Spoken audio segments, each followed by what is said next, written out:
የሰውነትን የበሽታ መከላከል ኃይል በተለይም ደግሞ ነጭ የደም ህዋሳትን በማጥቃት በቀላሉ ሰውነት ለበሽታ እንዲጋለጥ የሚያደርገው ኤችአይቪ ቫይረስ አደገኛ ከሚባሉ የቫይረስ አይነቶች የሚመደብ መሆኑን ሐኪሞች ይገልጻሉ። በሀገራችን ይህንን ቫይረስ የመከላከልና የመቆጣጠር ስራዎች ተግባራዊም እየተደረጉ ይገኛሉ። በሽታው በማህበረሰብ ውስጥ ጤናና ሰብአዊ ደህንነት ላይ የሚያሳድረው ተጽዕኖ ይሄ ነው የሚባል ባለመሆኑ በማህበረሰብ ውስጥ ለቫይረሱ መስፋፋት የሚሰጠው ግምትም እያነሰ መምጣት ለበሽታው መስፋፋት እንደ መንስኤነት ይጠቀሳል። የጉዳዩን አሳሳቢነት አስመልክቶ ከዘርፉ ባለሙያ ጋር ባደረግነው ቆይታ ኤችአይቪ ኤድስ ትኩረት የሚያሻው ስለመሆኑም አንስተናል። ባለፉት ዓመታት በተሰሩ ስራዎች በተለይ ደግሞ የጸረ ኤችአይቪ ሕክምና ወደ ሀገራችን በመግባቱ ምክንያት ከፍተኛ የሆነ የሞት መቀነስ እና የሞትና መታመም መቀነስ ለውጦችን አይተናል። በአሁኑ ሰዓት ሕክምናው በመሰጠቱ ምክንያት ብዙ ሰዎችም ደግሞ ሕክምናውን በማግኘታቸው ምክንያት የሞትና መታመምን በከፍተኛ ደረጃ መቀነስ ተችሏል። ማንኛውም በደሙ ውስጥ ወይም በሰውነቱ ውስጥ የኤችአይቪ ቫይረስ የተገኘበት ሰው ሕክምና እንዲጀምር ይመከራል። የኤችአይቪ የሚያዘው እንደምናውቀው በጣም የታወቁ የመተላለፊያ መንገዶች አሉ። ከነሱ ውስጥ በአብዛኛው በተለይ ደግሞ በሀገራችን የሚበዛው ጥንቃቄ ያልታከለበት የግብረ ስጋ ግንኙነት ነው። ስለዚህ እዚያ ላይ በከፍተኛ ደረጃ ጥንቃቄ እንዲያደርጉ እንመክራለን። ስርጭቱ በስፋት የሚታይባቸው አዲስ አበባ፣ ድሬዳዋና ጋምቤላ የልየታ ስራዎች እየተሰሩ መሆኑ የተመላከተ ሲሆን በተለይም አምራች ዜጎችን የሚጎዳ በመሆኑ እልባት ማግኘት እንደሚገባውም ተነስቷል። አሁናዊ የሀገራዊ የኤችአይቪ ስርጭት ሁኔታ ከ1% በታች ቢሆንም የኤችአይቪ ስርጭት ሁኔታ በሀገር አቀፍ ደረጃ የቀነሰ ቢሆንም ዛሬም ድረስ በከፍተኛ ሁኔታ ኤችአይቪ ስርጭት የሚታይባቸው ክልሎች እንዳሉ እንረዳለን። ለምሳሌ በክልል ደረጃ ስንወስድ አዲስ አበባ ከ3% በላይ ከፍ ያለ የኤችአይቪ ስርጭት ሁኔታ እንዳለ እንረዳለን። በአዲስ አበባ ከተማ ወደ ጋምቤላ አካባቢም ስንሄድ እንደዚሁ ስርጭቱ ከ3% ሻገር ያለ ነው።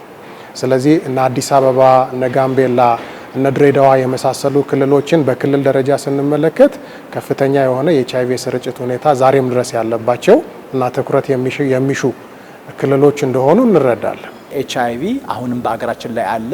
በጣም መስራት የሚጠበቅበት ጊዜ ነው። ሊያዘናጋን የሚገባ ጊዜ አይደለም።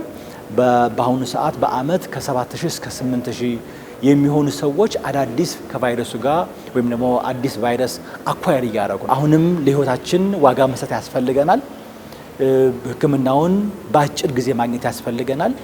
ከጀመርን በኋላ ደግሞ ሕክምናውን በትክክል መከታተል ያስፈልገናል ማለት ነው። በኢንዱስትሪዎችና በትምህርት ተቋማት ላይ የወጣቶችን ግንዛቤ ማሳደግ ላይ መሰራት እንደሚገባው የተነሳ ሲሆን በተለይም አፍላ ወጣቶችና ወጣት ሴቶች አሉታዊ የአቻ ግፊትን አለመቋቋም፣ ጾታን መሰረት ያደረገ ጥቃት መኖር እና ሌሎች ተጓዳኝ ችግሮችም ለቫይረሱ ተጋላጭነት ቀዳሚ ጉዳይ ስለመሆናቸውም ተመላክቷል። ሴቶች ከወንዶች ይልቅ 4 እጥፍ በኤችአይቪ የመያዝ እድላቸው ከፍተኛ ሆኖ እናያለን መረጃዎች። ስለዚህ ሴቶች አካባቢ ስራዎች መስራት እንዳለብን ዛሬም ድረስ እንመለከታለን፣ ዛሬም እናያለን ማለት ነው። ከ10 እስከ 24 ያሉ ወጣቶች በኤችአይቪ የመያዝ እድላቸው ከፍተኛ ሆኖ እናገኘዋለን። ስለዚህ እነዚህ ደግሞ ከ10 እስከ 24 የእድሜ ክፍል ያሉ ወጣቶች የት አካባቢ ነው ያሉትንም መረጃዎች ስንመለከት በተወሰነ መልኩ አንዳንዶቹ ትምህርት ቤት ውስጥ ናቸው፣ በተወሰነ መልኩ ደግሞ ሌሎች ከትምህርት ቤት ውጭ ነው ያሉት። የኤችአይቪ ስርጭት ሁኔታ በዚህ የእድሜ ክልል ከ10 እስከ 24 ባለው የወጣትነት እድሜ ክልል ስንመለከት ወደ 2.2% ነው።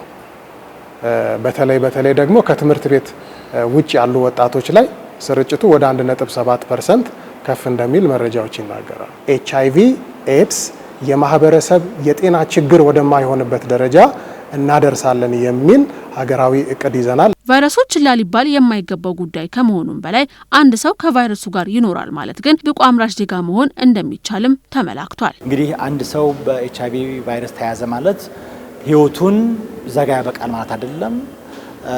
ያሉትን ስነልቦና ምክሮች በማግኘት ተገቢውን የስነልቦና ምክር በማግኘት ሕክምናውን መጀመር መቀጠል ህይወቱን ማስቀጠል ይችላል። ከግማሽ ሚሊዮን በላይ የሚያክል ሰው ኢትዮጵያ ውስጥ ቫይረሱ በደሙ ይገኛል ዛሬ። ይሄ ቀላል ቁጥር አይደለም። ስለዚህ አንድ መሰረታዊ የማህበረሰብ የጤና ችግር ነው ማለት ነው።